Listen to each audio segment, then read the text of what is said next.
India today और सी voters के mood off the nation सर्वे के 2 बार आंकड़े सामने आ चुके हैं। पहले सर्वे के आंकड़े अगस्त 2024 में आए और लेटेस्ट सर्वे के आंकड़े इसी साल फरवरी में घोषित हुए। अब आप इस खबर में विस्तार से जानिए कि दोनों सर्वे में उत्तर प्रदेश के भीतर सियासी तस्वीर कितनी बदली है। और इन्हीं चुनावों को लेकर उत्तर प्रदेश के मुख्यमंत्री योगी आदित्यनाथ का एक बयान सामने आया था, जिसमें उन्होंने 2027 में खुद के ही वापस आने की बात कह दी।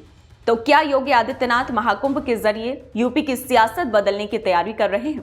तो इसलिए हम बात करेंगे दोनों सर्वे रिपोर्ट्स की कि उत्तर प्रदेश में सियासी तस्वीर कितनी बदली है। लेकिन उससे पहले आप जरा योगी आदित्यनाथ के इस बयान को सुनिए। आपके समय में उत्तर प्रदेश क्यों पिछड़ा था और आज उत्तर प्रदेश उतनी तेजी के साथ आगे बढ़ रहा है? एक चिंतक ने बहुत अच्छी बात कही, इस समस्या के बारे में सोचने पर बहाने मिलते हैं, समाधान के बारे में सोचने पर रास्ते मिलते हैं। जिंदगी आसान नहीं है, बस खुद को मजबूत बनाना पड़ता है। उत्तम समय कभी नहीं आता, समय को उत्तम बनाना पड़ता है।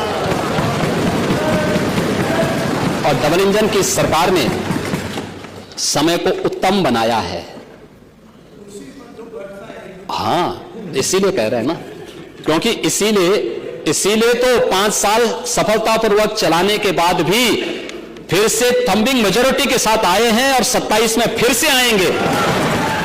अगर 2024 के लोकसभा चुनावों की बात की जाए तो उन चुनावों के नतीजों ने हर किसी को हैरान कर दिया था, क्योंकि चुनाव में यूपी में 400 सीटें जीतने का दावा करने वाली बीजेपी बहुमत भी हासिल करने में पीछे छूट गई थी। वजह थी विपक्ष की तरफ से 204 सीटों पर मिली मात। और अब अगर आपको याद हो तो पिछले साल 4 जून में लोकसभा चुनाव के नतीजे घोषित हुए थे। इसके बाद से 2 बार सी वोटर्स के मूड ऑफ द नेशन पोल के 2 बार चुनावी आंकड़े सामने आ चुके हैं। ये एक सर्वे था और दोनों ही बार उत्तर प्रदेश की राजनीति की तस्वीर बदली है। अब कितनी बदली है ये आगे हम बात करेंगे कि पिछले साल अगस्त में सपा भाजपा में कौन आगे था और अब किसका पलड़ा भारी है। अगस्त के मूड ऑफ द नेशन पोल के आंकड़े कहते हैं कि इंडिया गठबंधन एनडीए से आगे था। अगर तब चुनाव होते तो एनडीए को 39 और इंडिया गठबंधन का खाता 40 सीटों से खुलता।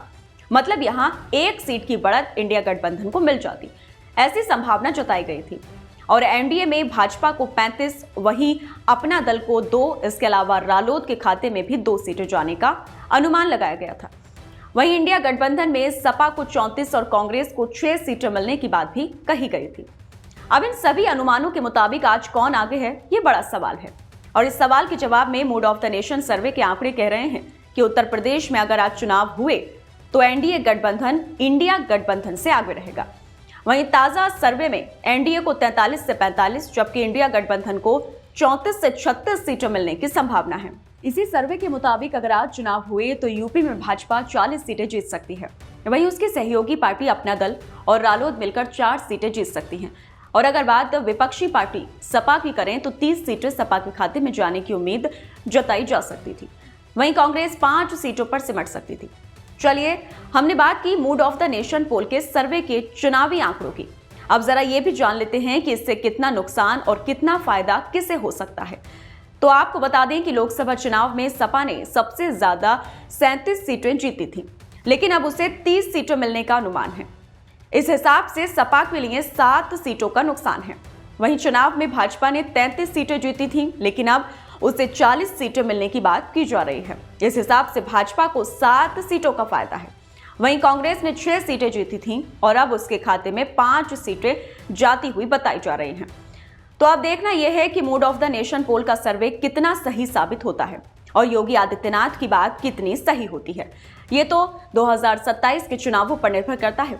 लेकिन आप यूपी की राजनीति के बारे में क्या सोचते हैं? कौन आगे होगा, कौन पीछे, ये आने वाला वक्त बताएगा। फिलहाल इस खबर में इतना ही। बाकी अगर आपको वीडियो अच्छी लगी हो तो चैनल को लाइक, सब्सक्राइब और शेयर जरूर करें।